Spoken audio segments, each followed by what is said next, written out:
What up, everybody? Welcome to another episode of the Average Joe's X and O's podcast. Nick and Max here with you, and we are into the AFC and NFC Championship weekend. Kind of crazy. We're already here, man. We started the podcast back rebranding late in the season. I think it was like week 8 or some shit like that. And here we are, one game away from finding out who goes to the Super Bowl. It was a pretty wild week. We did a preview show for the Bills game, and then I did a little solo 15-minute segment for the recap of the Browns game. And by the way, the little that little pregame show we did for the Bills, let me tell you, some funny shit happened after that when I was on my little shroom high. Oh, Jesus. Did I tell you about that? You were texting me throughout the course of what was going on. You said something about a golf ball. Oh, yeah, it was interesting. It was interesting. I didn't know if you were just dreaming what was going on, like a wake lucid dream that you were having, or definitely wasn't. It could have been. Or if you like somebody handed you like a mozzarella cheese ball and you thought it was a golf ball or some shit. Like I had no idea what was really going on. It was a possibility. Right when we signed off, it was like strong. I was like, oh, I was just letting it all play out. Like you're texting me this stuff, and I'm just kind of like, all right, okay, I feel it. I don't know if any of this is actually happening, but I'll take it. We'll reconvene and figure out if that shit was real or not. But I think it was funny as hell. Oh, dude, that's awesome. If I would have picked the bigger one, it would have been even more interesting. But no, it was fun. I liked it.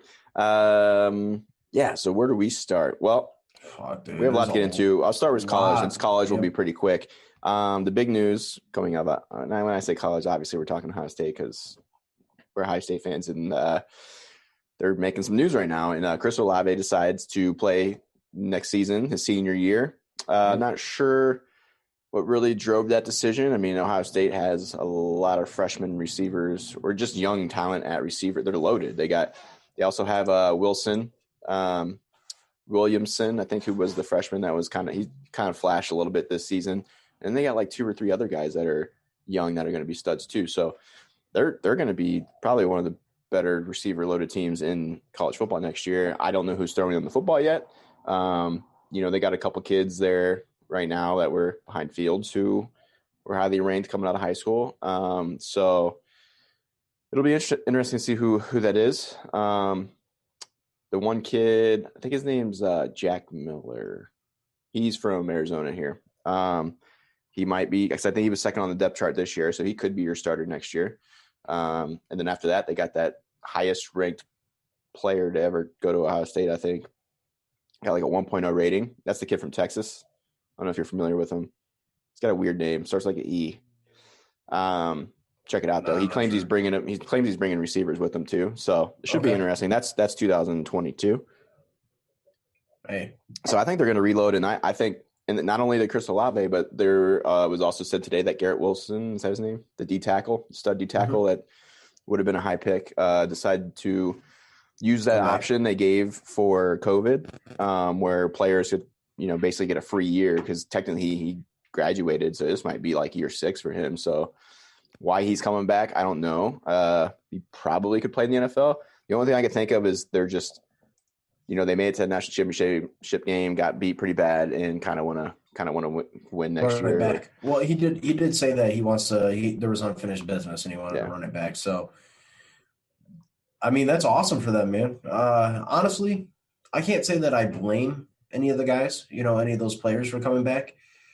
While projections, you might have like Chris Olave, for example, may have been projected a 1st or 2nd round wide receiver in a year where scouts can't go to a combine and, work out. You don't really have a ton of game tape. You had a shortened season because of COVID.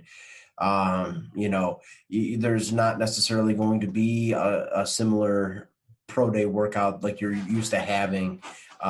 In any given, like any normal year, so to speak. So, with all those variables, I think some guys are going to be like, hey, we're going to come back for a final year or for an additional year.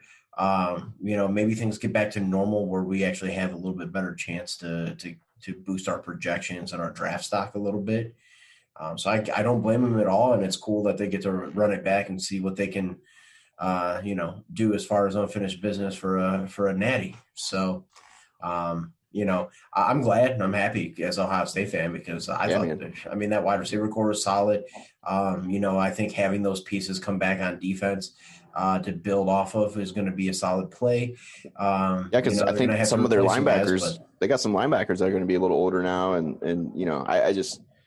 Well, yeah, dude, their defense should be way better next year. They should be way better. Yeah, it only helps. I mean, as far as what kind of talent they're bringing back, that continuity, that consistency, and you're not losing multiple first-round picks, and you get to come back and have that squad together again.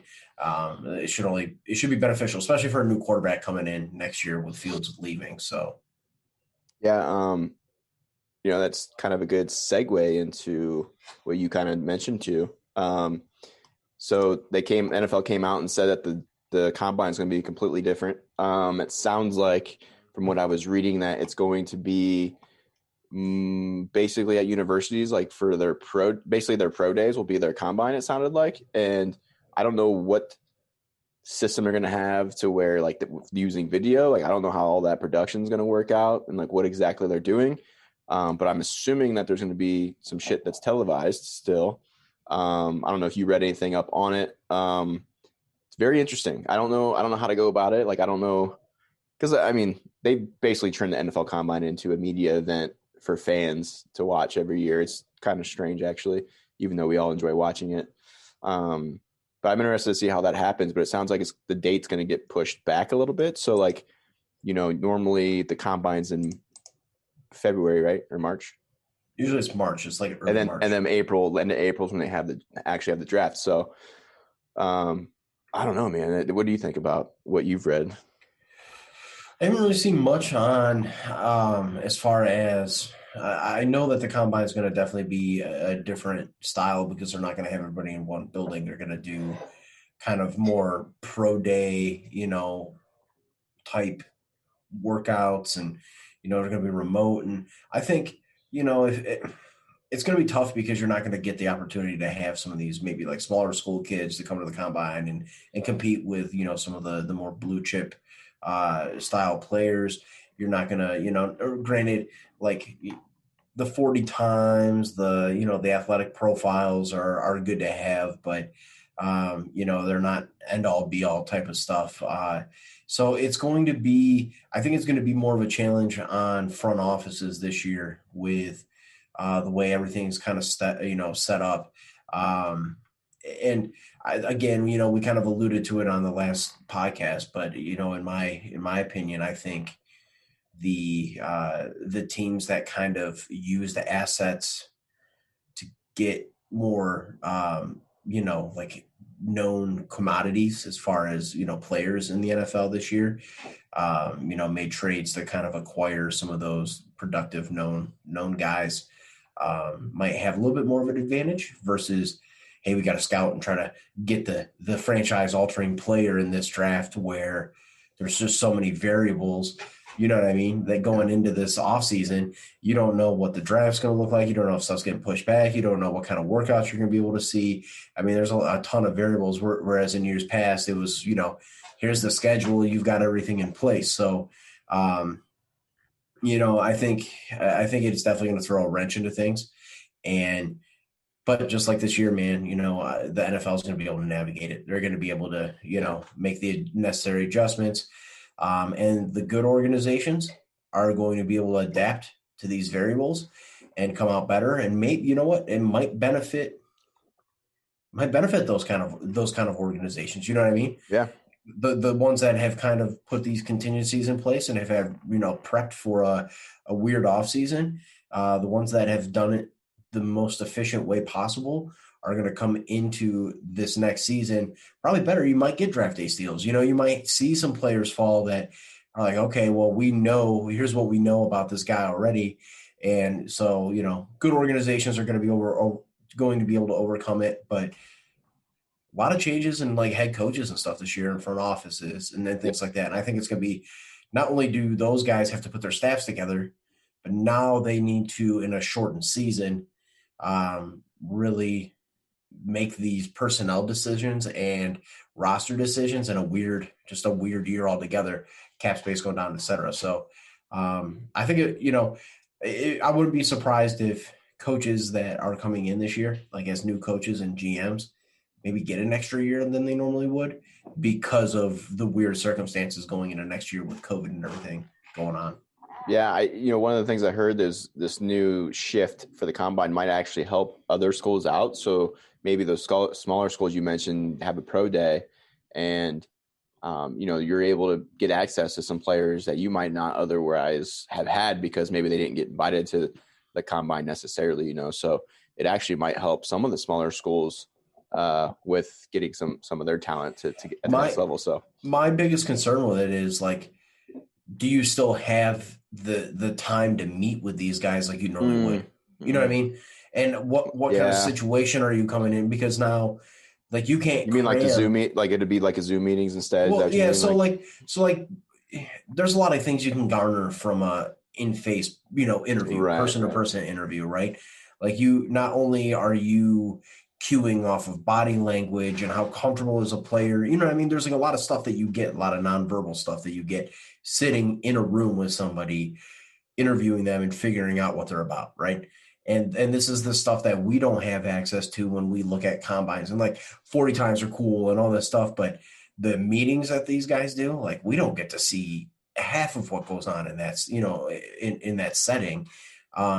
A Zoom meeting with a player, is that going to be the same as, a face-to-face sit down with a player? And there's a lot to be said about culture fits and locker room fits, and you dig up past of a lot of these prospects to see what they're about. And I think you're going to miss that element more so this year, which that plays a huge role. I mean, teams talk about it. Successful teams talk about culture fit, locker room fit. This guy has, I'll use Sean McDermott as an example. They talk about, this guy has our type of DNA that we're looking for as a player, and that's things that you determine face-to-face in an interview with these players. Yeah, when you talk about the locker room fit, I was watching, the Bussin' with the Boys podcast, the two Tennessee football players. They're on Barstool. Yeah. One's an offensive tackle. He got hurt. And the other guy's a linebacker. But I was listening because they had Joe Thomas on last week or whatever, last week.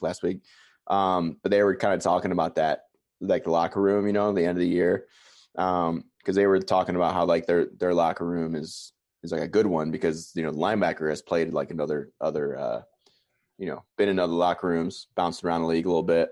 And kind of talks how like it's not always like that. Like the locker room's not always great, so it seems like that's got to be a big thing, especially at the NFL level, because you're dealing with a bunch of these fucking ego maniacs, right? So, if you got a good locker room, and you're probably going to be more successful than, right. Than well, think about what you're dropping a college player into, right? You're dropping a young guy that was a stud on his team into a room filled with alpha males that we're all studs on their teams. You know what I mean? And you got to make sure that guy that's coming in is going to not only acclimate himself to a new situation, but he's going to be mature enough to, want to work, want to develop, want to learn, all this stuff. And these are the things that these scouting staffs and these front office guys try to figure out. I mean, I saw just brief stuff, like what the Bills did with some of their production and content that they put out. They did, hey, here's combine interviews with some of the guys we drafted. Here's some things we were at, they asked. And then you look and they're in a room of, 15 people. You got both coordinators, you got the GM, you got the head coach, you got scouts, you got front office guys all sitting in a room with this one player going through interviews. It's like, that's not going to happen this year. You're not going to get that opportunity. So, and they're not going to do that. They're not going to do that on like Zoom either, because like you're not going to have all the coaches in one. You know what I mean? Like it would. Yeah, I don't know. You might have them all. You might have them all on one call, but it's not the same experience. Yeah. So I think it is, if they do it that way. I don't know how they're going to handle it. Like, I haven't seen any like major details with it, but it's something to keep in mind. And especially a challenge that you need to keep in mind as a front office guy. Like, hey, this is something we're going to have to overcome going into this combine this year. One of the things they do is probably get a whiteboard and be like, they draw up a play and be like, hey, what's this for? You know what I mean? Like, do that chalk talk and like, that would be kind of hard to do over Zoom, I guess. How are you going to, let's sit down and watch film together. Let's break this down. What are you thinking? Like there's going to be, there's going to be some hurdles you're going to have to overcome when it comes to that sort of stuff. So, yeah, dude, I'm interested to see how that goes. I don't know if there's a date on it yet. I just know like it might get pushed a little bit. So, but it's got to be, it still has to be anywhere to March, either early March or late March. Because the combine or the draft can't change, right? So that's in Cleveland this year, by the way. I wanted to go, and I don't know if I'm going to be able to now because of all the shit that's going on. Yeah, my buddy, I don't even know if they're going to be able to host it. What are you drinking, by the way? So is it what I think it is? Okay, I've heard of this. Okay. Oh, how is it? Let me tell you something. That's what I thought it was, but how is it? I heard about it on the Two Bears 1K podcast with Bert Kreischer and Tom Segura. And Bert, you know those guys? Bert's the machine. He's the one that always does stand up with this. Gotcha. Yes. So he's on that podcast and he's like, I don't know what it is, but when I drink these liquid deaths, I just chug a bunch of water. And he's sitting there on the show just fucking pounding them. And like Tom's like, you don't have to fucking chug them every time, so you just pounding them, but dude, I don't know what it is about water in a can, but like I agree, I could fucking chug them, right? This is the sparkling water. The black can's the sparkling water and the white can's just regular water. But lately I've drank, just from working at the restaurant, like I'll drink soda water. I don't know what it is. The liquid death, like I love the description of the water on the side of the can. Right, it's great. Like it fucking cracks me up. Yeah. So is it like anything special with it? I can't remember. Their thing is death to plastic, right? So they donate 10% of their profits so they can just stop like doing like plastic. Gotcha. But but I don't know what it is. But like the art and the can's good, the name's good. I don't know. I go to they're at Whole Foods and you just buy them single cans, and I'm just like, yeah. But like, even if you read like the side and stuff, I don't know, it's just interesting. I love the description of it, so that's why I was curious to see what your just regular water or sparkling water, and I don't know. If they want to sponsor us, that'd be awesome too. I'd be fucking so down for that. I'd be shotgun to these fuckers and right. Maybe not the sparkled one. Here's my liquid death that I gotta deal with. Yeah, next time I have to fucking drink that shit later. It's not water, but because he lost pick'ems again, so now I've got him winning streak again. But we got this week and then the Super Bowl. Well, by the way, the Two Bears 1K podcast they've done like 2 live streams, right? And it's like pay-per-view, so they can do whatever the fuck they want and they're hilarious, right? So they had somehow Bert had Warren Sapp's number. I don't know how they met, but they had him on the show once and they were talking about doing a football podcast because Warren didn't know how to really do that since he's, kind of got booted off mainstream, sports channels. So they're doing a live stream for Super Bowl Sunday during the Super Bowl with Warren Sapp in there, and it's probably going to be a shit show, and I am definitely going to buy it and watch that bitch as the Super Bowl's on. So, it'll be interesting. Depending on who plays, I might have to do something additional. Yeah. We'll get to that for sure. Bill's got a big game this week. Before we get into recapping some of the games, let's talk about some NFL news. We got, first off, we had one more coaching hire since last time? Yep. So I forget what the dude, I'm drawing a blank at what his first name is, but Staley, the defensive coordinator from, I think it's Brandon, from the Rams, has been hired as the head coach of the Los Angeles Chargers. It's kind of interesting. They're in the same division, right? So like, isn't that kind of interesting? They're not the same division. Aren't they? Rams are NFC. Oh, that's right. Never mind. But they play in the same area, in the same stadium, you know. But I can see why why you said that. But yeah, I'd be interested to see who he gets in there for offense. You know, yeah, fill out the staff, but I've heard nothing but good things about like what he brings to just a locker room and from a leadership standpoint. Plus, he's a great football mind. I mean, look at what he did with that defense in LA to begin with. Very interesting scheme. He runs a lot of unique zone coverages, but he had a lot of he did have some pretty good talent on that side of the defense, but he really ramped up with outside of Ramsey and Aaron Donald, like he got the most out of his players there. So it's bringing that sort of mentality to the Chargers with a good young quarterback. You got some good pieces around him too. So we hope Derwin James comes back and is healthy. That defense can absolutely be just. I mean, Joey Bosa's an animal. Yeah. Not Casey Hayward.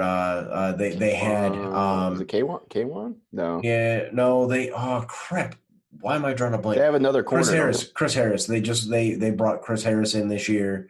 They got a lot of talent on that side of the ball. Yeah. So, I think he's going to make the most of it, and we'll have to kind of see what personnel changes they make. I'm sure there's going to be some players that they're going to try to swap in and out. Offensively, again, you alluded to it. Like, what do they do as far as OC goes? What's the rest of his staff going to be? But dude seems pretty well connected within the league, so I think he's going to bring in a pretty solid staff. And I think that was a good hire for them. But what it ultimately means, and I'm happy about it, I'm thrilled, is that Josh Allen gets to run it back with Brian Daboll again next year. Yep. Because by the sounds of it, he doesn't want to take either the Houston or the Philly job. So yep. Both those positions right now that are open are probably going to go to somebody that just and not that Daboll and fucking. I mean, he's already. How do I say this? Him and Ben-Ami are. For the next, until they're not, are going to be top head coaching candidates even next year. So if they stay with their teams for one more year, they're both in the playoffs. They're about to play each other. You know what I mean? Like, things are good. The Eagles and especially Houston, they've kind of fucked themselves and backed themselves as an organization in their corner where now the job doesn't even seem appealing to, high quality coaches like those two. So the two coaches that end up getting hired by the Eagles and Houston are probably just going to be guys who are, fuck it, maybe they haven't been a coach too long, or maybe they just want the opportunity to be one of 32, head coaches. We'll find out here in the next couple of weeks because they're going to have to hire somebody. So, but yeah, I mean, we'll get into the Deshaun Watson stuff, which is a big question mark of why, for coaches to ask that, potential coaches, like, what's going on there? Like, what is he, Yeah, I mean, you're talking about Bieniemy and Daboll, and I think the biggest thing that has led to not very much traction for those guys as coaches is the fact that they're still playing in games. The best thing, as selfishly for me, the best thing that the Bills could have done to keep Daboll was continue to win football games. Mm-hmm. And I think it got to the point where the Chargers were like, well, we love what Daboll brought as far as a head coaching candidate. We're not available to really touch base with him and answer some of the questions that we might have. Brandon Staley comes in. We're able to actually ask the proper questions. We're able to get the answers that we needed to get. We like him as a candidate. Instead of waiting and potentially missing out on a guy, we're going to hire this guy. Mm-hmm. And that's exactly what they did. And you've seen it the last few years. I mean, a lot of people pointed to that as far as why Bieniemy didn't get a look at a potential head coaching head coaching job this year is because, well, they played until they won the Super Bowl. And I think that hurt him as far as being a valid candidate. I mean, that was something I was going to bring up. Do you think obviously I get how like when the season ends, the teams that need to get new coaches have a head start. Do you think that teams should have to wait till after the Super Bowl to be able to start doing that stuff? No, because of how quick the league year turns around. Mm-hmm. And the start of the league year is when you can start getting players signed, and there's a lot of movement that happens. Free agency comes pretty much right around the corner. I think the league intentionally does it where, hey, the hiring period happens pretty much the Monday after the final game of the regular season, so that way coaches can get in, they can assemble their staffs, front offices can get in, they can start piecing things together and be ready to go for combine, for draft, for all the things that happen at the start of the league year. Yeah. You push that back, that timeline gets shifted back, and then now the whole off season, it pushes that those deadlines closer to the start of the regular season. So, I think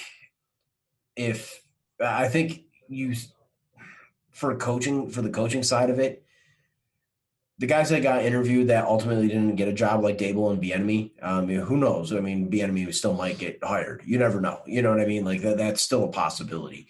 We've seen it happen before. I mean, that might be the only way that Deshaun even stays in fucking Houston. In Houston. But my point is that these guys, you've done groundwork on them. You know what I mean? They've done interviews.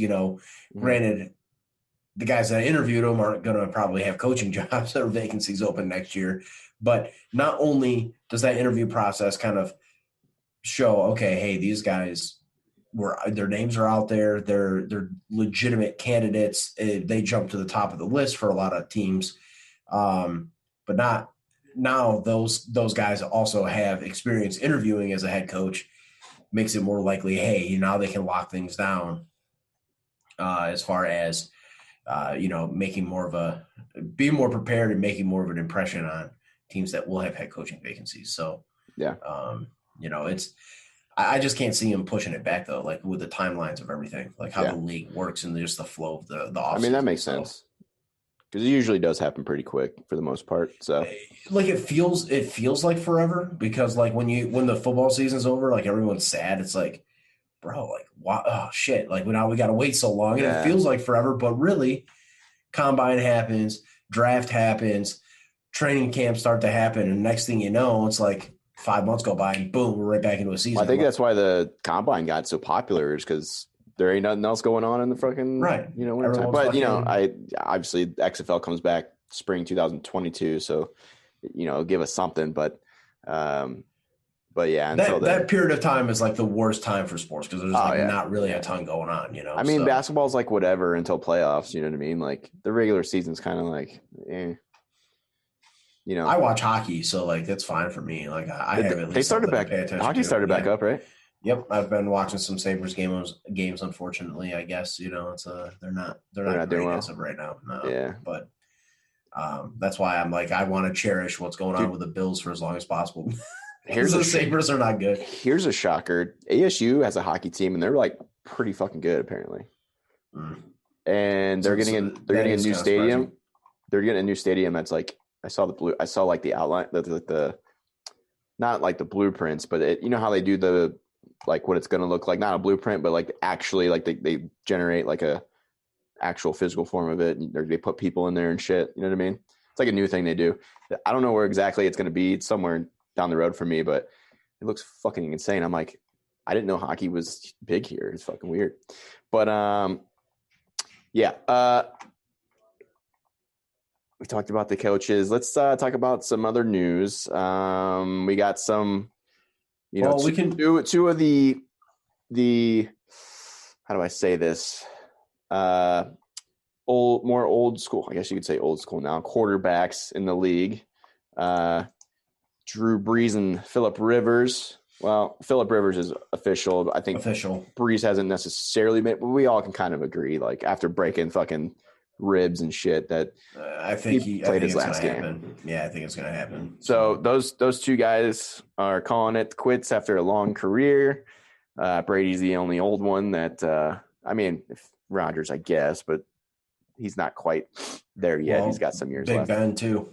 Big Ben's another one to keep an eye on. But they said he's coming back, but there's also a contract thing there too. So I don't know. We'll see what happens there. But yeah, we're getting to the point where you look at the AFC quarterbacks. I think Baker's the oldest by like 7 months or 5 months. Next to Patrick Mahomes at 25, and everybody else, Josh Allen is like a year younger, whatnot. So the AFC is looking pretty young. NFC, we're gonna have 2 replacements, and I'm interested to see what this does, because now the Colts are picking. I don't know when they pick in the draft. But if you're the Colts, now that changes what you do. Maybe who's their backup? Oh my God, do they right now it's they drafted a kid last year, Jake Beeson, but Brissett is Brissett. Yeah, so also, I didn't know they drafted Easton, so maybe they don't. But like, do you think about moving up in the draft to try and maybe get potentially? I don't know. It raises the question, and now it makes you wonder what the Saints are going to do. Are they all in Winston? I don't know. Maybe you should get another shot. We're going to find out. They also have a cap issue as well, so they might just roll with Winston. Yep. I mean, he's probably learned a lot from being behind Brees, and the guys still put up.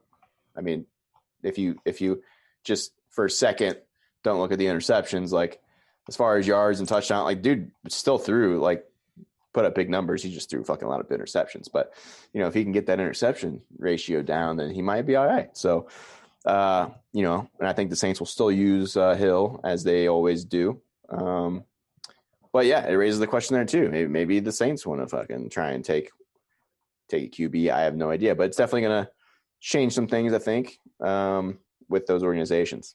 But it's just weird, thinking about it, because I just remember, because what year was it that Brees went to the Saints? That was 2000. They won the Super Bowl in 2009, right? 9, yep. So when did he get there? Was it 2000? So I feel like when Rivers took over, that was when the Chargers were actually I think one year they went 14-2 with Schottenheimer last year, and they fired Schottenheimer after that. But I want to say it was probably 2007. Sounds right. Something around there. Yeah, he didn't win the Super Bowl right away. They got good quickly. That was the year. 2007 was the year that Randy Moss played for New England. Yeah, and they just dominated. Yeah. So something around there. So what I'm getting at basically is we were, Rivers was playing when I was in fucking high school, and I mean Brady too. Even Brady got drafted when I was fucking junior high, 8th grade, dude. So it's kind of crazy to think about that some of these quarterbacks been playing that long. It's just a long time to be playing a professional sport. Brady was what, 90? 01. He was 01. Yep, that's right. Yeah. So it's just crazy to think of all the people they've seen come and go. And we're gonna have more and I remember when Roethlisberger took over. It was 2003, because I remember when it happened, and ever since they beat the shit out of the Browns every year. So it's been kind of stained in my brain, because Tommy Maddox was the quarterback and he got hurt, and then Big Ben went in there and dominated, and it was well, great. So yeah, I don't know. It's interesting. It's interesting to see all the new faces take over and all these old school guys start to retire over the next. I mean, Brady says he's going to play till he's 45, but if Tampa Bay somehow, if they make the Super Bowl and somehow win, I mean, why wouldn't you just ride off to the sunset? Easier said than done, because I'm not in Tom Brady's shoes. I'm not that level of an athlete, obviously. Well, he's not really. I mean, it's easy with the athlete word, because he's like Gumby. But it's a weird time, because you think about the quarterbacks that came in with, Philly Rivers, right? Oh God, you got Ben, you got Eli, who's already retired. It's just kind of an end of an era, right? And the question is, I think it's undoubted. Drew Brees is a Hall of Famer, potentially, even first ballot Hall of Famer. And then now you got to look at what Rivers' career was, and kind of have that discussion. Does the guy get into the Hall of Fame? I don't think he does. It's an interesting debate, right? Like statistically, he had a better career technically than what Eli had, outside of the fact that Eli won a couple Super Bowls, and Philip Rivers could never clear that hurdle. Which is crazy because like that year I mentioned, they went 14-2 and lost deep in the playoffs. I can't remember who beat them, but like, dude, they were so stacked that year. His whole career, he's been one of the best, you know what I mean? Like one of the best quarterbacks every year in the league. Like, outside of a couple of injuries, but the guy, like, he never missed a start. So he was always there, always reliable, right? I think it was something like 250 some odd career games that he started in a row without missing. So like, just say that's a huge asset. Like, your best ability is your availability, right? Like that's the thing. And he never missed a start. So this just popped in my head because I saw a tweet today that said, "Oh," because he's got like 9 kids. They're like, "Oh, he's finally pulling out." And I thought it was funny. I just thought of it. That's why I was laughing. Well, somebody tweeted earlier and said, "Well, now Philip Rivers can really sit down and start a family if he wanted to." Like, oh, okay, what's he gonna end up with, like 27 kids? But he had a really good career, and it's going to be one that's memorable for a lot of people in the NFL and fans of the NFL, especially our generation. We're going to sit back and look back and be like, yeah, man, Philip Rivers. Plus, he was the best trash talker there was, man. Absolutely. I love the fact that he could trash talk so well and not like make it profane, and it's just, it was awesome, and he can get under people's skins. Like, he was a unique individual, and big day. And same with Breeze, man. I mean, once that officially comes out, Drew Brees was like just the consummate professional, right? And the guy that was always doubted, but yet always overcame any obstacle that was thrown his way. Yeah. Tough as nails, playing, collapse lung, broken ribs. Like, the guy just did everything for his team. And he was like if you look at what you want a quarterback, like from a mental standpoint, the mental makeup of a player. And it's like, those are guys that you want your quarterbacks and your leaders to be like, because they did so much, so many good things in the community, the leadership they brought, the examples they set. Like, it's stuff that teams try to strive for when they look at quarterbacks. So it's a sad day, but I mean, good for them. They had a hell of a career, both of those guys.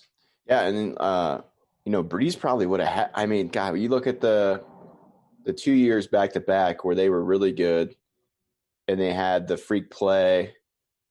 It was against Minnesota both times, right? They had the Hail Mary or whatever the hell that was. Oh, the miracle with Diggs, yeah. And then the pass interference call, which was ridiculous, right? So two years in a row of pass interference calls with Minnesota, and then they had the freaking miracle play with Minnesota. Like, Minnesota was like the kryptonite of that. Yeah, and so you can make the argument that like that team was good enough to definitely win at least another Super Bowl or two.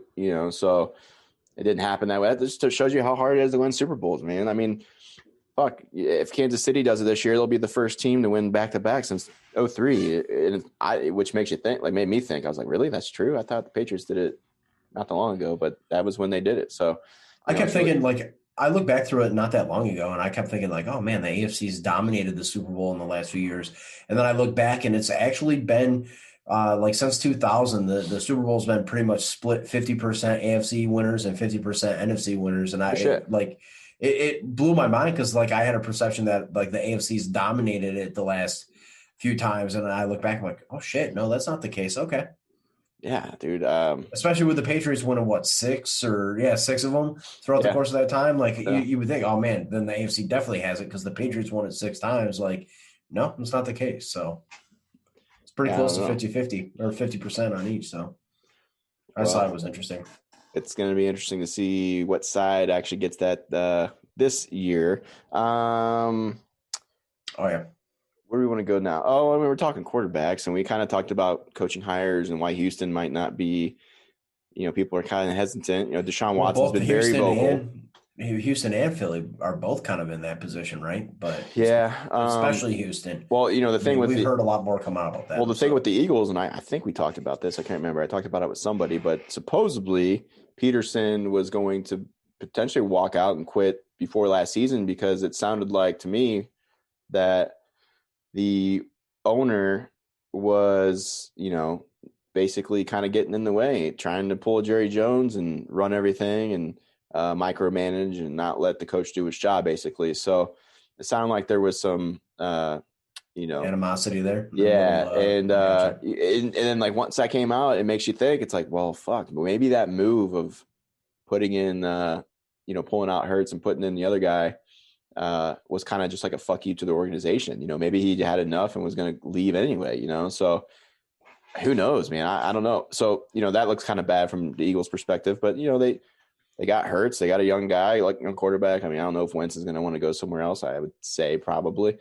And they're probably better off than Houston right now. Because I'm telling you, that situation in Houston is unbelievable, man. Dude, how do you, if you're the owner of that team, like how do you first of all, how do you let arguably the best receiver in the NFL leave your team for literally nothing? Well, if you ever get a chance, look up the SI article that was written about the Texans and the situation they're in currently. Because they're fairly, I think it was last week. There's some people in place there that players don't like, specifically Nick management, you mean? Yep.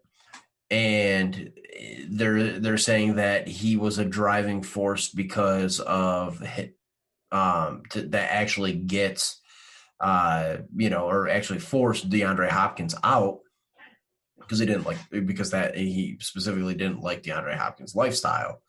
So there's just a lot of things going on, and Andre Johnson throws out a tweet. He hasn't tweeted anything outside of his marketing that he's doing with his partnerships that he has. So none of the stuff coming from his Twitter profile has been a personal thought up until when he tweeted, "Deshaun, you need to get out of there." Yeah. So what does that say, right? Right. That's just an impression of a former player that played for that organization for how long, right? Mm-hmm. So things seem pretty dicey out there in Houston. And my biggest concern with the Texans is not only does your franchise quarterback, who you just paid $155 million to, want out of that organization, are you going to be able to, if you're forced to get rid of him, are you going to be able to get the compensation that you want? If you can't get that compensation, are you able to make amends with him with a coaching hire that he's going to say, okay, you guys in good faith have, are actually listening, actually, want the best for us. Let's go ahead and try to build this relationship again. And the third thing is, with all the bullshit that's going on, as a head coaching candidate that could potentially be hired there, what are you thinking in that situation, right? You mentioned it a little bit earlier when we were talking about some of the hires. If I'm a head coaching candidate and I'm being interviewed by the Houston Texans, this is almost more of me interviewing you as the Houston Texans. What the fuck is your plan? Right. Do you have you had contact with Deshaun? What kind of situation am I getting myself into? As a general manager, Nick Caserio, what is your plan of attack if we have or do not have Deshaun? What am I going to be working with here? We don't have any draft picks. We don't have a lot of a cap space. What is the plan? Because, they can go in and say, are you going to be a good fit as a head coach? Well, on the flip side of that, as a head coach, I'm going to be like, listen, here's what I bring to the table, but I need to know what the fuck's going on here. What are we doing? So, that situation, I think, needs to kind of vet itself a little bit before, before coaching candidates. And that might be the last job that gets filled. Oh, yeah, absolutely. And there might be candidates that go, you know what? Instead of me going into this situation as a first-time head coach, potentially if it is a first-time head coach, or as a guy trying to revive his career, that might not necessarily be the best case scenario for you, because what if you go in, whether it's a retread coach or a brand new coach, and you fail there because the situation is just so drastic? Like, what does that do for the rest of your career, right? So, there's a lot to factor in. And I think if you're going to be a coach there, you need to vet that process almost more so than what Houston needs to do for you as a potential coach. So it's just crazy, bro. Because if you're Houston, you can't tell a coaching candidate in an interview that, hey, Watson's your quarterback. Because, I mean, even though there's no trade clause in his contract, like, he has all the power right now, I feel like, to get out. I mean, he can hold out the whole time. And, people could be like, oh, well, they paid him $100 million or whatever it was that you said that he got. Dude, I mean, yeah, I'm sure that money's great, right? But, like, dude, imagine because that's a job, right? Going to work every day, just having everything against you all the time. Like, that's tough, man. Like when in your mind, like, you're like, we don't have a shot because our talent's gone. You know what I mean? We have no draft picks. Like, what do we do? Like, even getting paid the big money like that, like, you want to win. Like, why would you want to? I mean, I'm sure there's money guys in the NFL that just want their money, but, like, as a football player, like, why wouldn't you want to win too on top of that, Right. So, and it's interesting, man. Like, I don't know, like, what would you give up if you were a GM to make that trade happen? If you wanted Deshaun Watson, would you give up 3 first rounds over 3 years or what? I don't know, because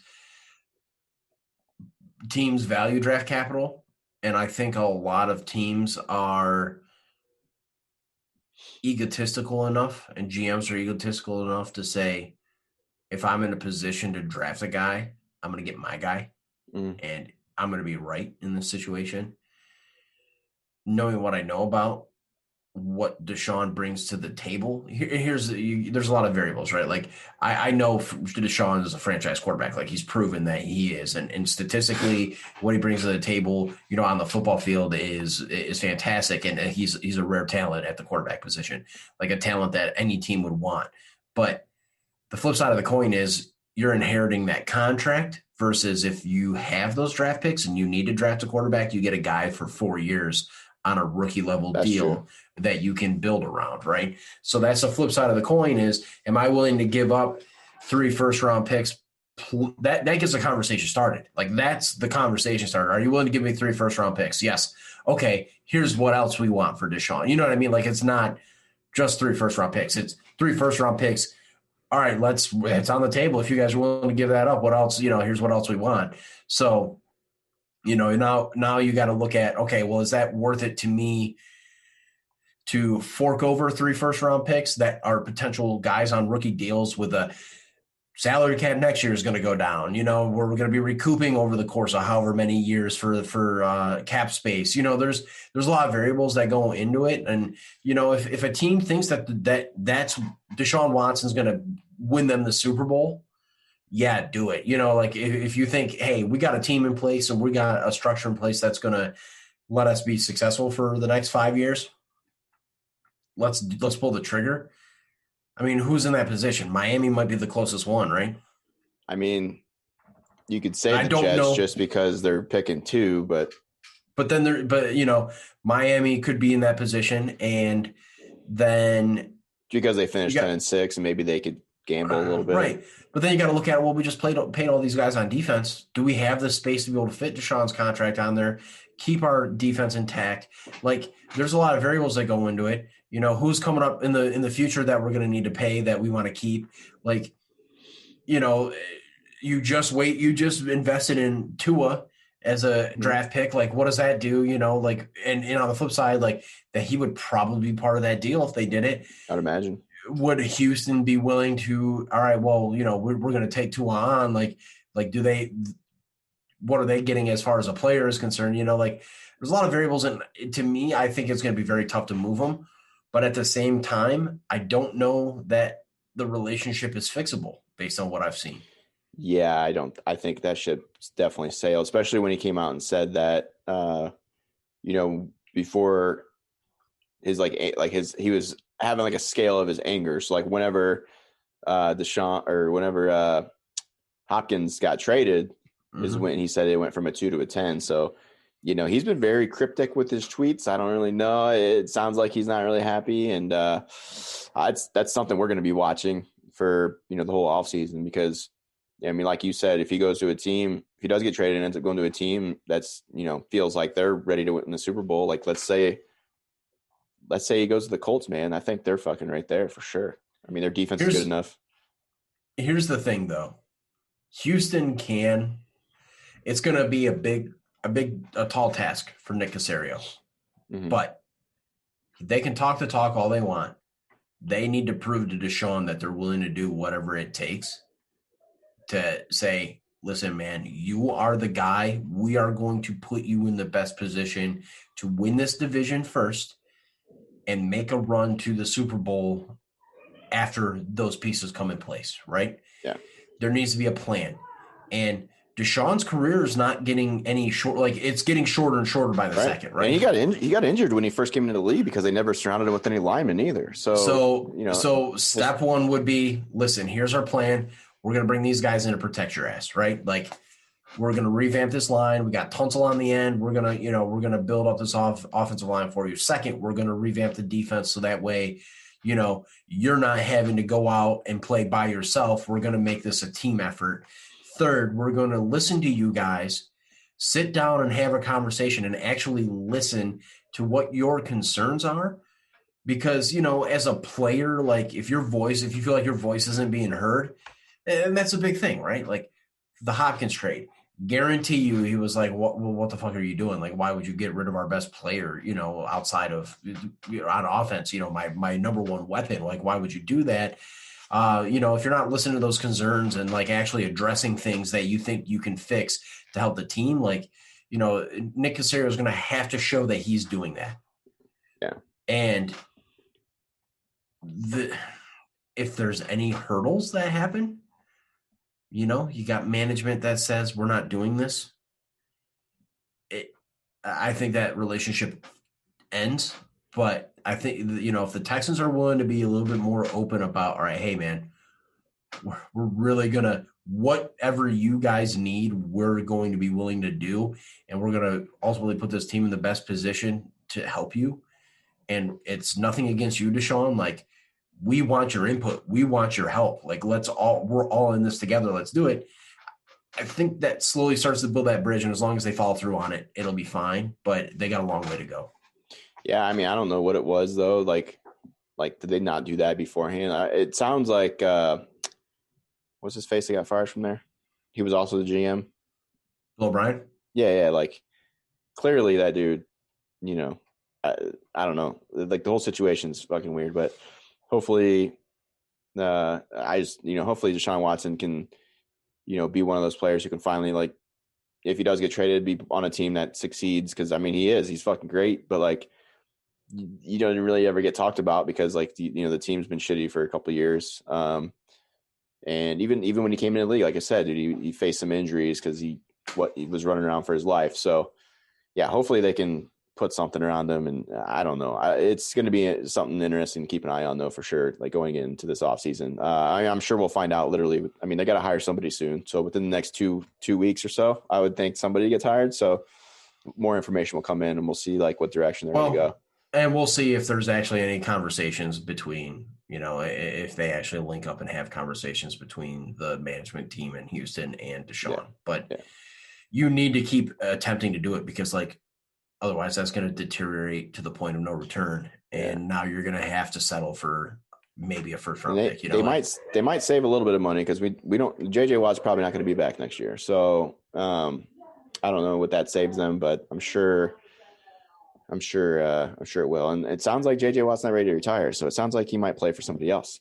And rumors were Steelers with his brother. I would hate that. But we'll see. I don't know. Let's recap some games from over the weekend. We kind of, we can briefly hit on the Browns, I guess. Even though I did a little rant the other day. We didn't recap the Bills yet because we did a pregame show, right? So, yep.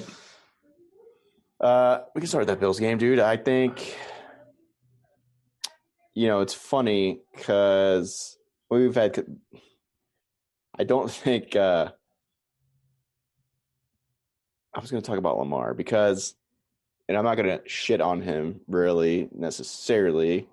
But I feel like sometimes the media throughout the year does like imagine if, and I know it's kind of different because we know Lamar can run the ball or whatever, and he has that skill set. But dude, how much hate would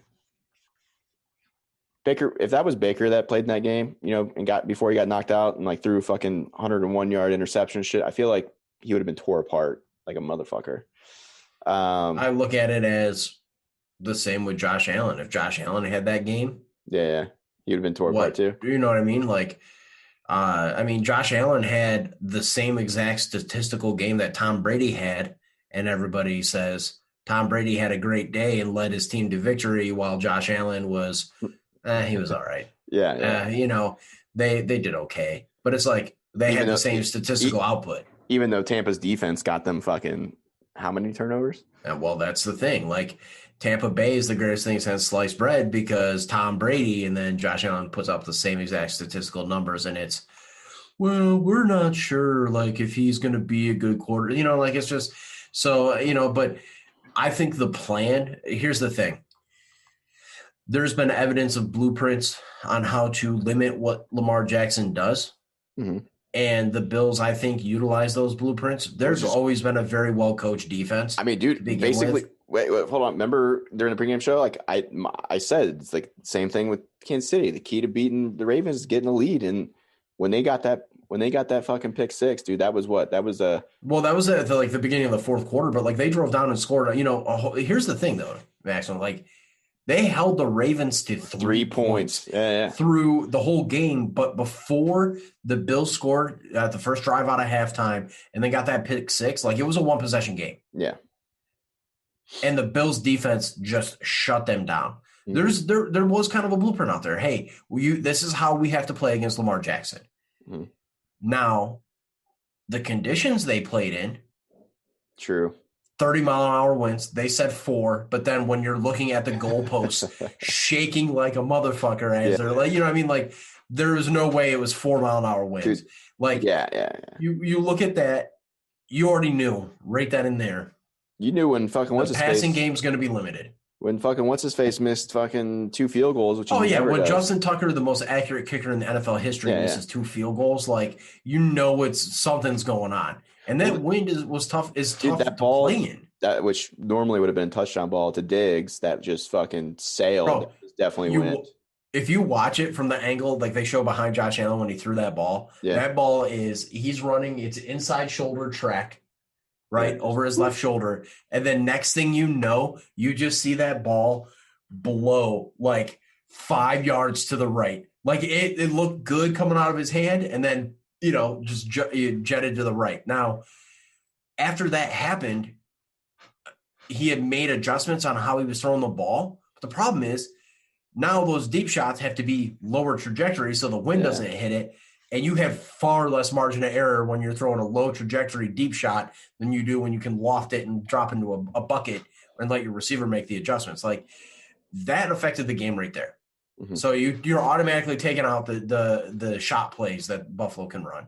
Right. So now they're focused on intermediate, and Baltimore had a plan to really take away the intermediate portion of the field and some of the things that the Bills like to do. Like with the bracket coverages that they ran, they doubled digs, they ran some unique looks where look cover 0, and then they would drop into a zone and run a guy from one side of the field to double a deep route on the other side of the field. Like a lot of unique stuff that they did. And I think it kind of it played well into, defending what the Bills like to do offensively. And they were never able to really get into a rhythm.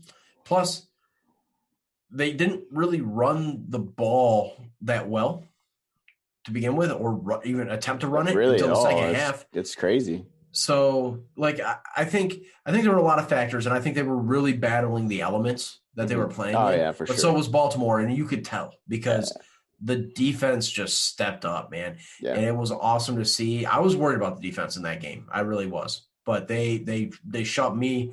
They proved me I'm a believer now, man. Like that defense played lights out, and I think they can play with anybody as far as the defense goes too. Yeah, and I was talking to somebody today, and I mean, we'll preview that KC game, but all I'll say for now is the fact that, I mean, obviously Mahomes is probably going to play, but we all know Tyreek Hill is a fucking animal, and I just think with him and Kelsey, I was telling someone this during that game. I'm like, I think those two guys are so elite that, like, even in that Browns game, like, I just think individually they're just so good. You know what I mean? Obviously not taking away from Patrick Mahomes, but I am interested to see in like maybe 2 years where the band has to split up, and Mahomes isn't. I mean, they do well at drafting guys, right? But I want to see what it's like when whenever they kind of not like rebuilding phase, but you know what I mean, like when those two dudes aren't on the team, you know what I mean, because they can't pay everybody, but. I mean, even with that, though, I mean, like people, I mean, I have to say Buffalo has probably, I don't want to say underrated, but, nobody really talks about their corners a lot, but Tre'Davious White and fucking Norman, I think they're going to hold their own. So, I mean, we'll get there when we break the game down, but I'm excited to see what happens. Do they play Sunday or Saturday? Sunday night. Ooh, is there one game Saturday? Nope, Sunday. They're both on Sunday. 3 o'clock and then 7 o'clock. Yep. But yeah, so yeah, that game. Obviously that because of that weather in that game, the Bills and Ravens. Like obviously for most people, they probably thought it was boring, but it's just I don't know. They Bills did enough. And tell me, explain. What did you do when the pick six happened? Tell me you went fucking nuts, right? It sucks. It kind of took away from the moment for me because, like, obviously, like my family's texting me. I'm texting my brother back and forth, texting my dad. And I'm on my phone about ready to send a text message, and then I get an update: 101 Taron Johnson, 101-yard pick six. And I look at the TV, and the play hasn't happened yet. So I'm like. I try to stay off my phone during the games just for that reason. I know exactly how you feel.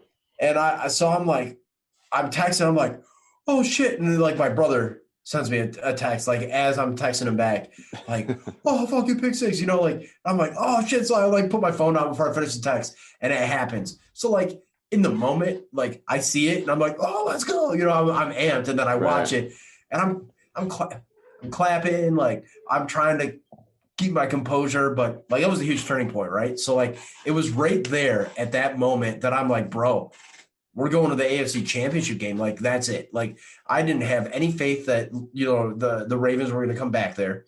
I had I was 100% confident in that moment that okay, we're going to be playing either Cleveland or Kansas City. So I was stoked. But if it happened like I actually got to watch it, like I feel like I would have been going absolutely ape shit. But because I saw it pop up, my brother texted me, it was just kind of a weird situation. But I rewatch. I've watched it about 1 million times, really? Like over, because it was nice.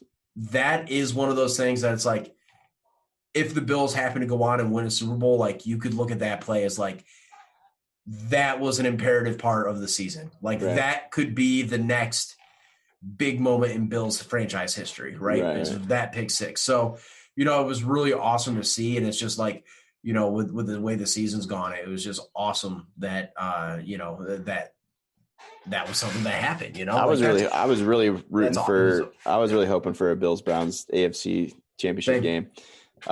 Whenever the Browns got their pick, I was kind of going crazy. I'm like, we were moving the football. I'm like, we're going to fucking score. And, it just obviously didn't help. Two things in that game for the Browns, and I think I texted you about it. Two things that really I thought were turning points. First was that fumble at the end of half. I couldn't believe it. That changed the game. But then Pat Mahomes goes out, and you let Chad Henne.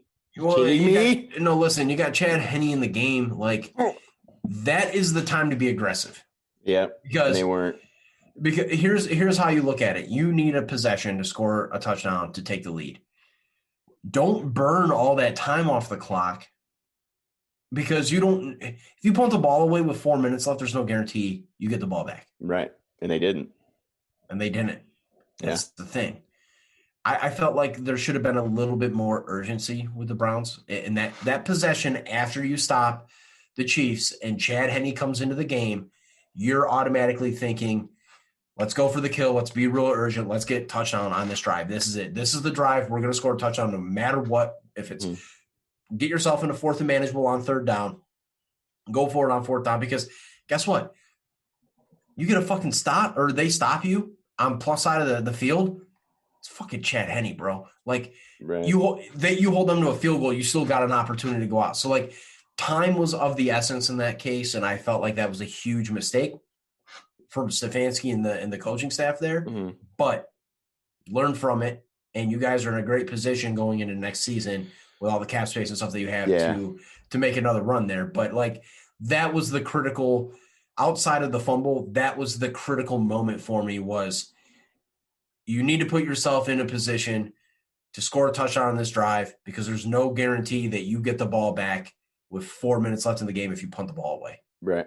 Yeah, no, I agree. That was kind of one of those scenarios where like, imagine if Baker drives down when they had that ball and fucking basically wins the game. Like, then fuck, like it changes everything. But, the defense I've been preaching for a while now was definitely the weak point, and it showed in this game for sure. And before Mahomes went out, defense didn't really have an answer, man. Like, and again, I think I actually screenshotted this. Let me pull this up. There's actually 4 defensive players we did not get to see this year yet. Please tell me I got this. Maybe I didn't. Okay. So one of them was, I don't see it on here, but one of them was Delpit, obviously injured his Achilles. Hopefully he bounces back from that. At safety, Greedy's been out all year. Is his name Curtis? He was a defensive end for Boise State. Curtis Weaver, is that his name? Yep. I forgot that they actually got him from Miami. He was injured this year, so like, if he's healthy next year, they got a D end that didn't play this year. And then they got another guy. I think he's a defensive guy. I can't remember his name. I thought I had a screenshot of this, but maybe it was in a tweet or something. But so there was 4 defensive players that weren't on the field for the Browns this year that are most likely will be healthy to play next year. But yeah, I mean, they just got to beef it up a little bit. I don't know what they do. I mean, Vernon's probably not going to be with them, especially after his injury with his contract and at his age. So I would assume that he will not be signed back. Dude, I always bitch about this. I think I did last time, and I just gotta keep fucking saying it. Apparently, because people, for whatever reason, I didn't know like what was going on. Apparently, like some Browns fans were kind of shitting on Landry somehow. I think didn't really see it, didn't know what they were talking about, which is just ridiculous because Landry gives you.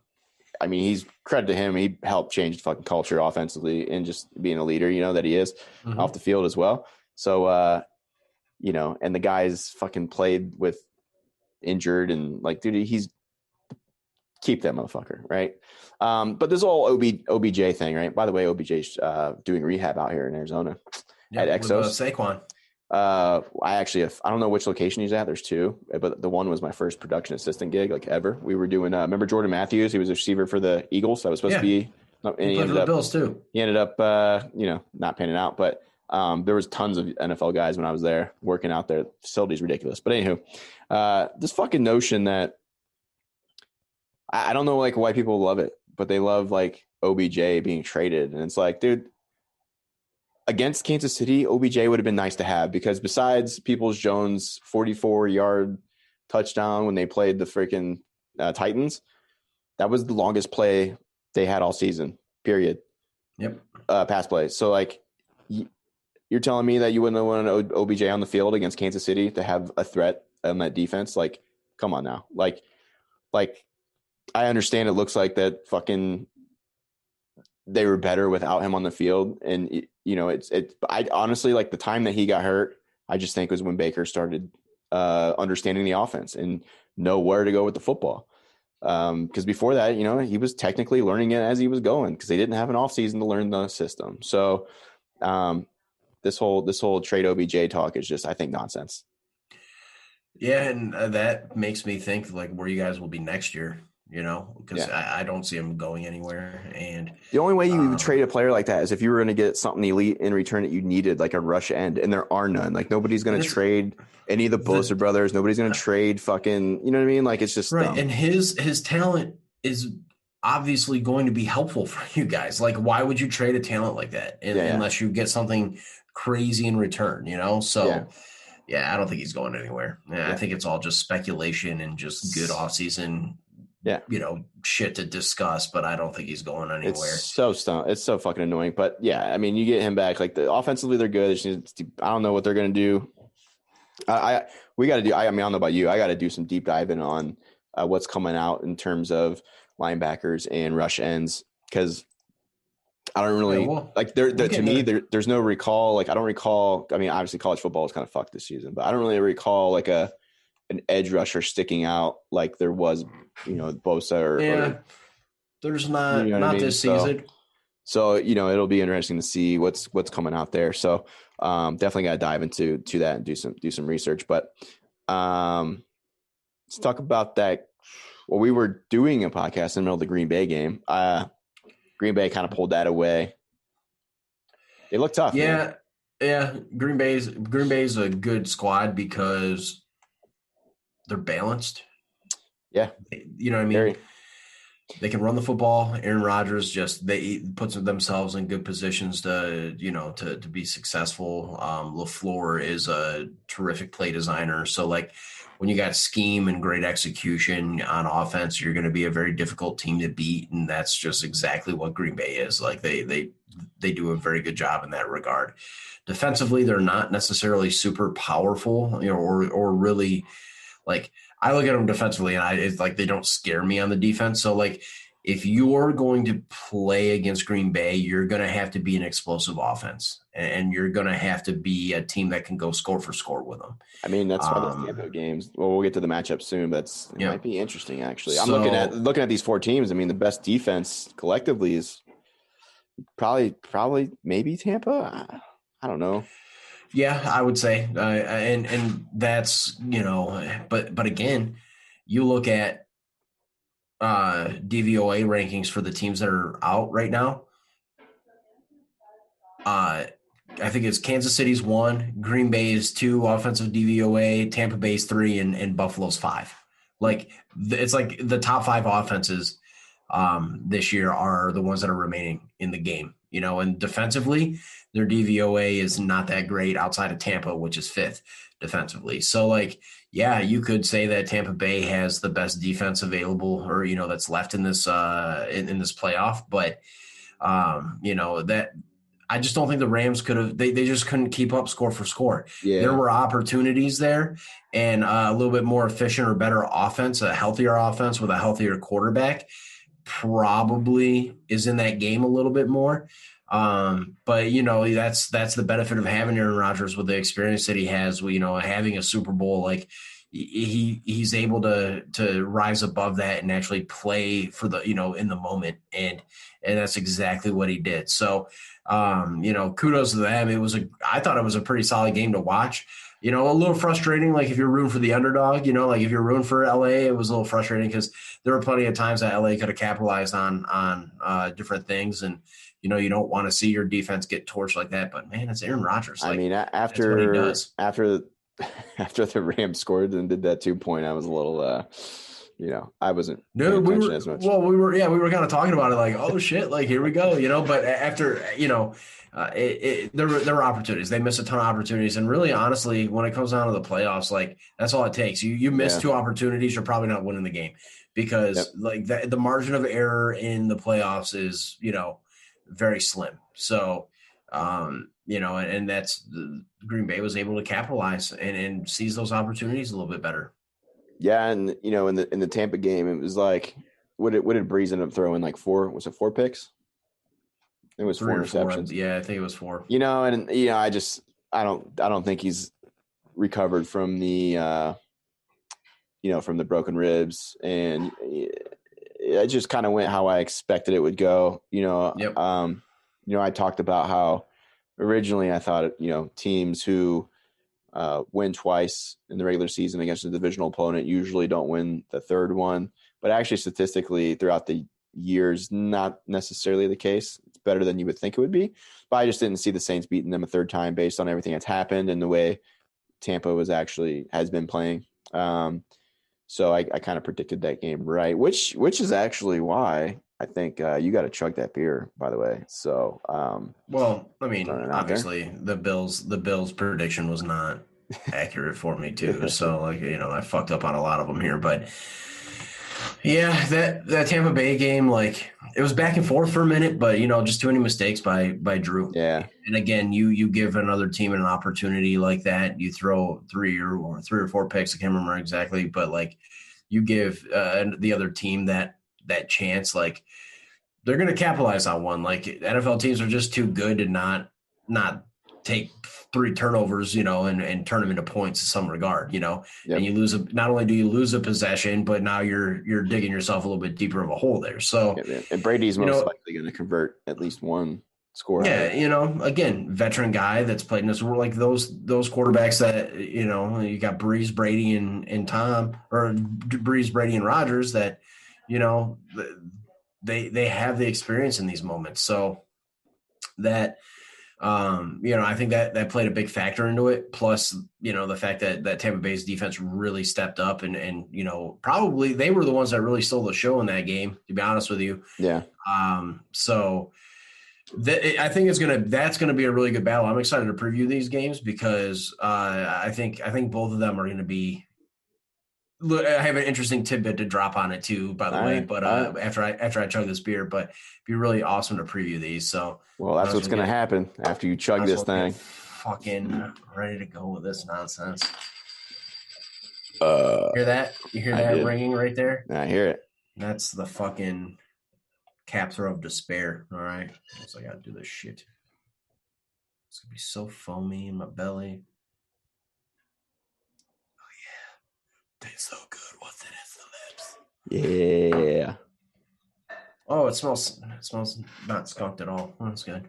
Just kidding. It's only been in here for 3 weeks, so we should be fine. My boss, by the way, walked in, saw the blue moon in there, was offended that there was blue moon in the fridge. He's like, fucking blue moon. Whose is that? I'm like, I bought it because I have to chug beer on the regular, That's funny. I think I heard you talking when you went in there. Oh, it was my coworker. I was in the office. I was telling him I had to grab a beer because I fucking suck at pick'ems. So, but let me know when you're ready for this nonsense. I'll fucking finish this. I'm ready. I've been ready. Sweet, sweet nectar. So I've been ready. Cheers. Go Bills.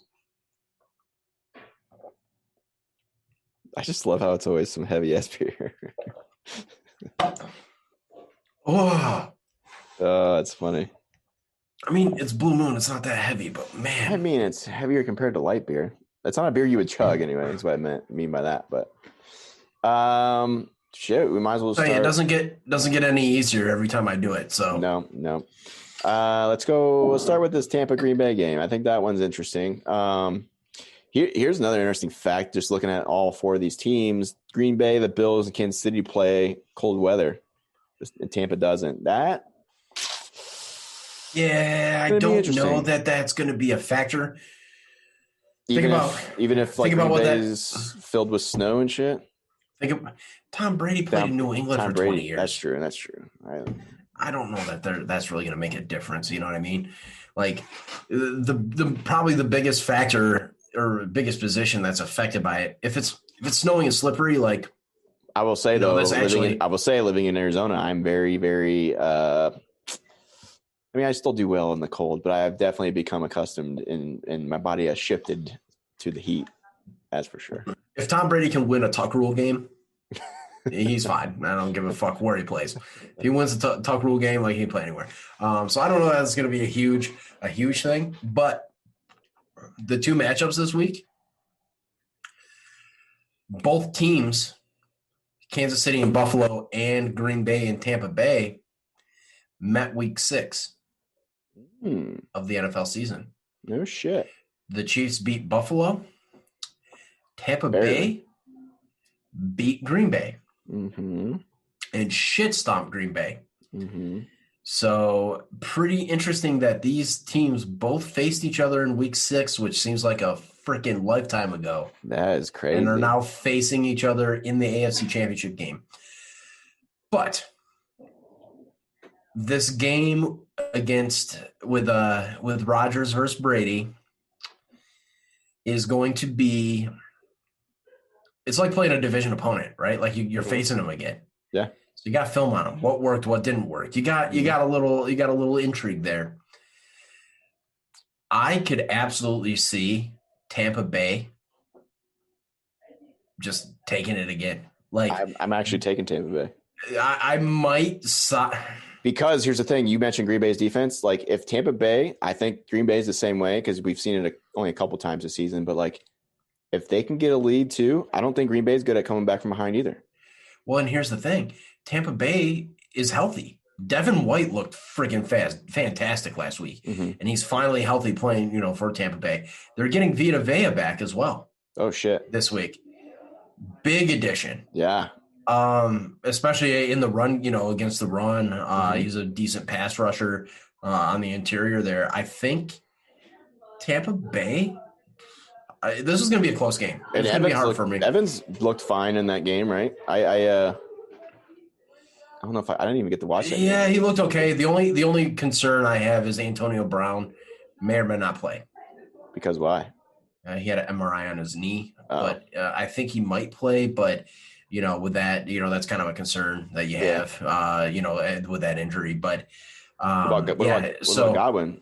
I think those guys are good to go, man. I think we're all right then. You're going to have to match score for score with Aaron Rodgers, like we talked about. Yeah. If Rodgers starts smirking, it might be a fucking long day. Hey, if Rodgers can do what he did against the Rams defense with Tampa Bay, I could absolutely see Green Bay pulling this out. But Tampa Bay does look like a really well put together squad right now. Mm-hmm. I don't know. This is a tough one. You said you're going to go with Tampa Bay? Going with Tampa. I don't know. I just had a feeling. Yep. I feel like Brady's going to keep it going somehow at 43 years old. I might have to go Tampa Bay as well. It's tough, though, because you got the league MVP. Fuck, dude. It is tough. Changing it. I'm going Green Bay. All right. I'm going to say Green Bay on their home team or on their home field gets it done for the diehard cheeseheads. Like, I'm just going Green Bay. Aaron Rodgers over. Here's part of the reason. I mean, it's hard to pick because, like, both. I'm biased because if for some reason the Bills somehow make it to the Super Bowl, I don't want them to play Tom Brady. Fuck that guy. Because I will literally. You don't want that revenge, dude? It would suck the other way, though. All right, I'm going to put out a hypothetical here. Like, if Tom Brady and the Bills face each other in the Super Bowl and Tom Brady wins a Super Bowl against the Bills, I'm literally selling all my Bill shit and I'm just going to fucking follow golf. Handball is going to be my new sport. Like, I'm just going to watch handball the rest of my fucking life. Like, I will give up football forever. Unless you're interested in doing a podcast about handball and potentially fucking tennis. That's where we're gonna be, all right? Because I couldn't deal with it. Like my psyche just couldn't handle it. I'll fucking short circuit and it'll be done. But he'll be diving head first into a table. So my bias of please, for the love of God, do not let Tom Brady have another Super Bowl win, is going to make me pick Green Bay here. All right. This should be a good game, though. I'm excited to watch. And then, I'm going camping this weekend, so we'll see. So Bills versus Kansas City. We haven't necessarily gotten the 100% go on Patrick Mahomes. He's going to play. The NFL, because obviously if it was any other player, they probably would be in the concussion protocol for, and be out for this game. But because he's, one of the best quarterbacks in the league right now, and is going to draw ratings. They're probably going to let this one slide, I would imagine. But we the only way Patrick Mahomes does not play is if for some reason they need to amputate some sort of body part off of him. Yeah. That is the only. Well, here's the thing. Let's say he does play. Hashtag shout out to Alex Smith. I don't know. But, no. I don't know what's going on with his foot, but before he got knocked out of that game, he couldn't really. Maybe it looked like the ball of his because he was limping and shit. So it looked like a turf toe type of injury. That affects mobility. I don't give a fuck. Like it can affect your. It can affect your throw for sure. Yeah, and Phillip Rivers kind of played something like that earlier in the year too. I mean, turf toe ends a lot of careers. Yeah, but then again in that playoff game against the Bills, like Phillip Rivers looked fine. So like I'm not going to chalk it up to anything. Like if it does limit Patrick Mahomes' mobility, cool. Like that's fine. Like I'll take that as any advantage that the Bills can get because Patrick Mahomes is a fucking animal. That team is a fucking machine. It's I'll take any sort of advantage that the Bills can get. But yeah, it's I don't know. I'm actually for some reason. I mean, I'm taking the Bills. I'm a Bills fan this week because the Browns lost last week. So I've been picking the Bills strong every week actually. Fuck, dude. So this matchup is going to be interesting. I might have to call off Monday because I have a feeling I'm going to be fucking hammered for this game. You probably should. Like I might have to just throw an email out like, hey guys, I might take Monday off because I don't know how I'm going to get through the day, sober because I'll just be a fucking ball of anxiety. But it's going to be, I'll put it this way. You beat Kansas City by going score for score with them. And if there's an offense that's out there that can do that, Green Bay can do it. Buffalo can do it. The big thing people are going to point to is Week 6, Kansas City. That was a close game, wasn't it? Beat the shit out of, and this is, I see it all the time, Kansas City fans. We just steamrolled you guys. It was a one-possession game in the fourth quarter. There was a overturned fumble call where the Bills had recovered the fumble, where they could have taken the lead in that game. They were a third and 15 away from having an opportunity to take the lead in that game. Yeah. Was not as fucking lopsided as people make it out to be. I remember that game. Just because Clyde Edwards-Helaire went for 200 and some odd yards on the ground. Hey, you know what? You could have 700 fucking yards of total offense in the game, but if you only score 3 points, guess what? You're probably going to lose the fucking game. Yeah. They don't go at the end of the game and say, oh, 3 points, but you had 700 yards, so we're going to tally all this up. And, that doesn't – you're right. So it was a close game in Week 6. The Bills are undefeated when Matt Milano has played this year, and he was not in that game. Big addition to the defense. They're healthy now. Yeah. A lot healthier than they were. Josh Allen, if you look at what his statistically and as far as performance goes, he's separated. It was a left shoulder injury. It seemed like it was a partially separated shoulder. He had to wear a brace on his left arm. The Tennessee game, the Kansas City game, and the 2 games after that were the stretch of time where he was on the injury report for a shoulder injury. If you look at his performances for that 4 games dipped to the lowest points they were throughout the season. He's healthy now. Okay. I think it's going to be a lot closer of a game than people anticipate.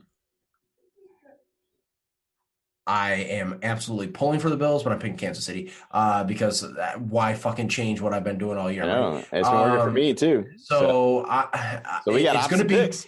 Dude, it's going to be that's going to be a good game. And I'm really excited for it because I think a lot of people are just like, Kansas City won the Super Bowl last year, blah, blah, blah, blah, blah.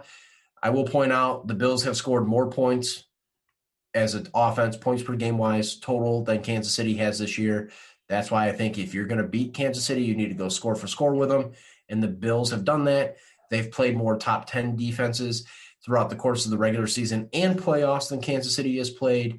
I think they're battle tested. What it's going to come down to me, I think it's going to be nerves and experience because the Bills are a young team. Kansas City's been there. Patrick Mahomes has been there. I think that could be something to keep an eye on in this game. It could absolutely play a factor. Weather shouldn't play a factor. It's going to be, mid 30s with 10-mile-an-hour winds, maybe some precipitation. Shouldn't be that big of a deal. All things equal, should be a hell of a game. Really excited for it. We're going to have a young gun versus an old gun in the Super Bowl, regardless of what happens. Yeah.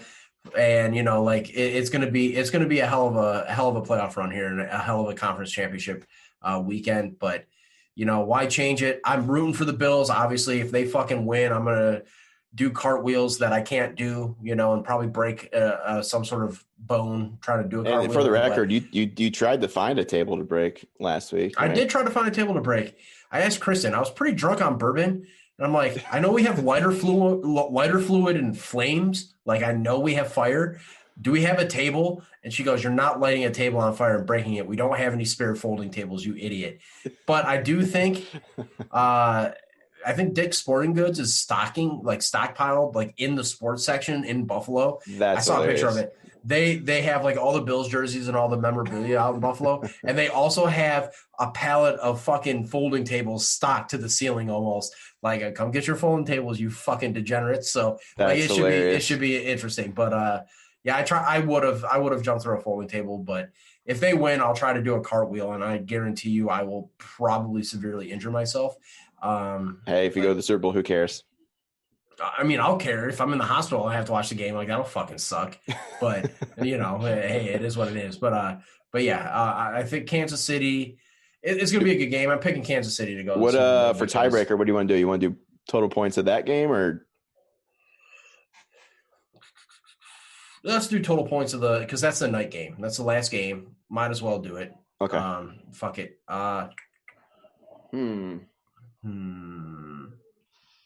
That's a tough one. I'm going to go. I want to see what the odds are right now. What are the fucking 61?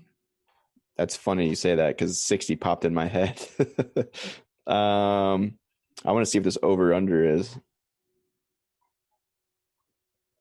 And the spread, I guess you could say. Hold on.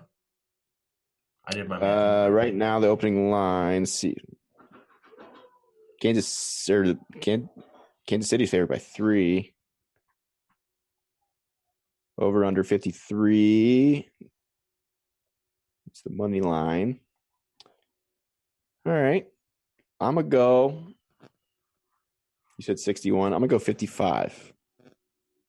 I'm gonna change mine. 55, yeah. Fuck. That's what I was going to change it to because I couldn't math. I hashtag math wrong because I thought it would be 31-24, which is 55. So hold on. Let me refactor here. 27-34. Yeah, fuck it. 61. 27-34. 61. Okay. We'll see. We'll see if I can keep my streak going. Probably. I might, like I said, I might not be able to watch these games, unfortunately, because I'm renting a camper van, which I'm about to purchase right now, and going up north this weekend to Canada. Camp out. Flagstaff. Well, Flagstaff's pretty cold right now. They're supposed to get feet of snow, so so we'll see what happens. I don't know. I might not be able to watch because I'll be I should get home by then for sure, but we'll see. At least the night game. So, but yeah, should be a solid week in there. And I can't go camping. Not until the Bills are officially eliminated. Once they're eliminated, then I'll fucking, I'll have to take like a mental day for me. But it's the stress has been real, bro. It's been real stressful for me the last few weeks. Last week was stressful for me too. Like, nobody thought the Browns would be hanging around that game. Like I sweated through like 4 shirts last week. That's how fucking stressed I was. I was like pacing around like, oh, got to change my shirt. Like this hasn't happened since fucking when I played football and I was like going through a practice. Like I haven't sweated through clothes like that. You know what I mean? Like, oh, good Lord. Like, so the stress, I'm pretty sure. And plus, me being like fat is not a good thing with the mix of stress and my fat ass. Like I'll most likely have a heart attack. So, dude, speaking of, how funny, I don't even remember did you reply back to the group text? I can't remember. No, I was laughing. I was texting Dan ahead of that, like when you sent that stuff. Oh my God. And I was actually like we were talking shit back and forth, and then like when the game pretty much like got out of hand, I was like, bro, hell of a season. You guys are a fucking, tough team, blah, blah, blah. I'm like, like I was kind of nice, and then you came in with I came in aggressive. You came in super aggressive, and I just was reading, and I'm like, oh, this is gonna go fucking well. So I was cracking up because like you sent the gif of Josh Allen dive bombing a table, and I was dying, dude. I was like, Dan's gonna fucking get at you, but I was texting him like when he missed field goals, like, oh, doinko, fucking most accurate kicker in the league, my ass, like all this shit. But it was some friendly banner, and I told him, I'm like, bro, to soothe your pain, I gotta buy him a birthday beer anyway because I didn't get a chance to go out for his birthday. But like next time we link up, I gotta get you a celebratory birthday beer on top of the fact that sorry for eliminating you guys from the playoffs beer. So tell him you're gonna top it off with some Ravens tears. Well, I didn't say what kind of beer. It might be a salty one, It's full of Ravens tears, but hey, it's all right. No, I mean, it was a damn good game. He's like, dude, now I'm rooting for the Bills to fucking make it all the way. So, hopefully we got all of the state of Ohio pulling for us. We're gonna need all the help we can get. But I don't know if you saw somebody took the Buffalo Bills logo and put Browns colors on it and said we're all fans this week. Did you see the meme of Rocky V where it was Sylvester Stallone had the Bills logo on him, and then Apollo Creed was lying down on the table like when he was dying. Yeah. It was the Browns, and then the Russian guy was the Chiefs, and it was like Rocky looking at him. And then Rocky holding Apollo, looking up at whatever the dude's name, Ivan Drago. That's what it is. That's funny. And then he was just sitting there like, if he dies, he dies. You know what I mean? Like, yeah. It was just like, we're gonna avenge you, Browns, because we're like the same team. So it was pretty funny. I was cracking up about it. Yeah, that's a good one. Fuck, man. I don't know. It's gonna be a good weekend of football. It's almost over. It's pretty wild. So I mean. Once it is over, I'll be sad. But like I said, if shit keeps going, like I'm gonna be a fuck you. I just hope there's fans next year, dude. Yeah, I do too. If the Bills up in the Super Bowl, bro, like I don't even know how I'm gonna fucking have a train of thought next week. Like I might have to take. Are they letting fans at the Super Bowl, or do we know? I don't know. I would imagine because Florida just says Florida doesn't give a shit. Right? They're like spitting each other's mouths and shit down there. Like it's real weird. But I would imagine that there's going to be fans, and I do know there's a pretty big contingency of Bills fans that I've seen, at least from Twitter, that are going out to the Kansas City game and will be attending Kansas City. So it might not be all Kansas City fans out there in the stadium. So if it's anything like I've seen Bills Mafia rally for, like. They played him, when they played in Miami, when fans can attend, like they take over stadiums. So I would not be surprised if it's 50% Bills fans in that stadium, to be honest with you. Fucking hide your tables, Kansas City fans. Hide your kids, hide your wives, Yeah, because those kids and wives are going to be slammed through some fucking tables. You feel me? Oh, yeah, dude. I'm not a proponent of anything like that. Just slam yourselves through tables, Bills Mafia. Please represent responsibly. Hell yeah. Well, I think it's going to do it for us today. Follow us on TikTok and Twitter at Ajxo Pod. Individually, my Twitter handle is Justin2_Maxim. And then I am at BillsFan53, but it's B1LLS Fan53. And give us a follow. I was pretty actively tweeting during those games. I generally do that. So give us a follow and check out TikTok for more content kind of drops. So it's been. What do you before we sign off? What do you think of the playoff beard? It's coming in pretty immaculate. It's coming in.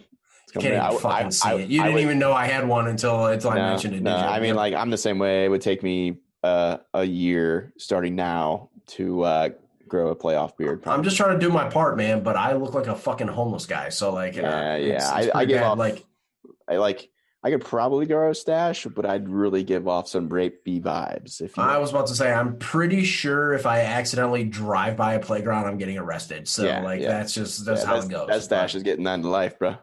Yeah, look at that, dude. Look at that. It's coming in not thick whatsoever. God, I can't wait to shave this shit. So, that'll be a perk of the end of the season. Like, I get to shave this fucking whatever I have going on off of my face. So, we should have named this podcast Babyface Bros or something. I don't know. Oh my God, dude. It's a gift and a curse, I guess. Yeah, I don't know. Yeah, it's kind of like a mix. I don't know. Right. But that's all we got for today. And we'll see you guys next week. And until then, y'all be sweet.